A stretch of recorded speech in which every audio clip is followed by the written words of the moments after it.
1980 ততদিনে মুম্বাইতে শক্ত ঘাঁটি গেড়ে ফেলেছেন দাউদ ইব্রাহিম কাসার। সুপারি কিলিং, তোলাবাজিতে হাত পাকিয়ে ফেলেছেন। কিন্তু ডি কোম্পানির সর্বেসর্বা হয়ে উঠতে তখনও কিছুদিন বাকি। তারও 13 বছর পর মুম্বাইয়ের বুকে ধারাবাহিক বিস্ফোরণে দাউদের নাম তুলে দেয় মোস্ট ওয়ান্টেডের খাতায়। তারপর থেকেই পাকাপাকিভাবে ভারত ছাড়া দাউদ। একাধিকবার পাকিস্তানের বিরুদ্ধে দাউদকে আশ্রয় দেওয়ার অভিযোগ উঠলেও পাকিস্তান কখনো সে কথা স্বীকার করেনি।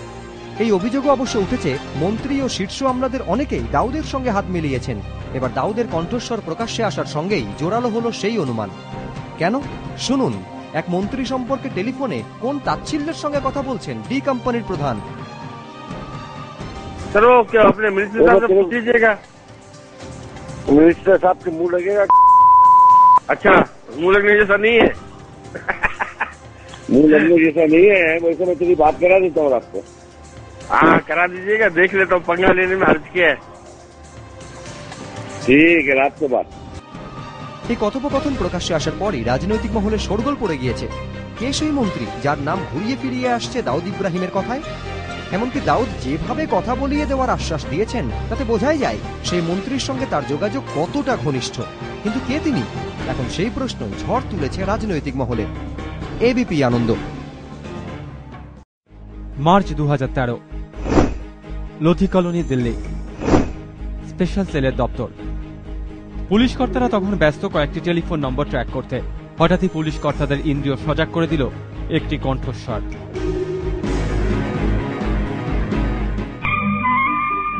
मैं जो बोलूं हाँ तो हाँ, मैं जो बोलूं ना तो ना। अस्सलाम वालेकुम। हेलो। वालेकुम सलाम सेठ, क्या हाल है? হ্যাঁ, এই কণ্ঠস্বর মোস্ট ওয়ান্টেড ডন দাউদ ইব্রাহিমের। দুবাইয়ে এক সঙ্গীর সঙ্গে ডি কোম্পানির মালিক তখন বিশাল অঙ্কের টাকার লেনদেন নিয়ে আলোচনায় ব্যস্ত। দিল্লি পুলিশের দাবি দাউদ এই কথোপকথন চালিয়েছেন পাকিস্তান থেকে।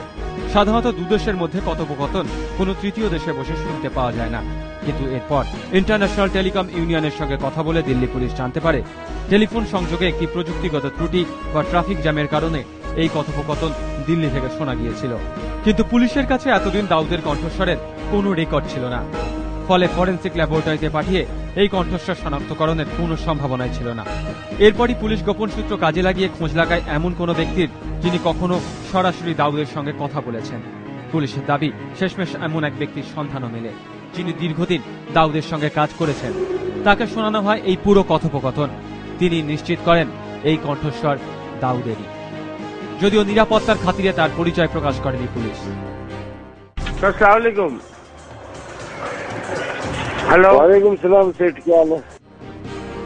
ইতিমধ্যেই ফোনের নম্বর নিয়ে অনুসন্ধান শুরু করেছে পুলিশ। বিষয়টি জানানো হয়েছে কেন্দ্রীয় গোয়েন্দা সংস্থাকে।